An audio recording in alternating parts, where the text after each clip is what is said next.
abaraia bangi banarirenga nao ribabwate power kiende gionsi nabo bagokora.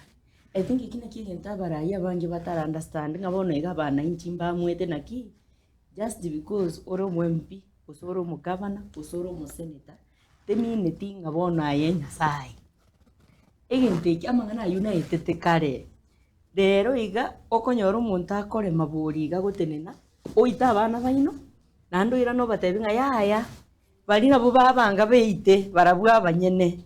Yani they are so far detached korwa abantu mpaka understanding abantu mbali baliti abantu bono iga generally in Kenya eto kuligere twabori naki so no bare no nile kutieti naweza kupiga nikulipe na kigeko era bao kore bao guita maiso marore mwaroche on 26th iriga before to soke go commemorate Gen Z's eba tebete nga barure 2 billion ono rende kibawa afford omete na buba korengererigo ba korengereringa abongo guita nande ngo afford nando on top of that kende ngeyo yego chikoba serikali yego chete benga DCI tebenga kona korengereri tore kona korora tore ake senginjo tobwati besa buna mwananchi njirate yora nyare kobwati story ya koraki ya era igo bono nteto ya abantu abarai bari baikaranse tase birogo ao ndagite mumanyenga the time has come mwananchi ora mungaineri mukabere eria gatatu haitapita by the way,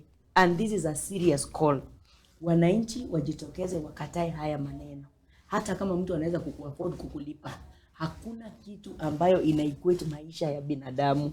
Mtu hata kurudishia, woneka Vincent na kuete. Kurubo basi. Backyard ya leaders bagusi. Vincent yoboneka no matter how much money toko raise, hata wairudi. Kwa hivyo wacha viongozi waheshimu uhai wa binadamu.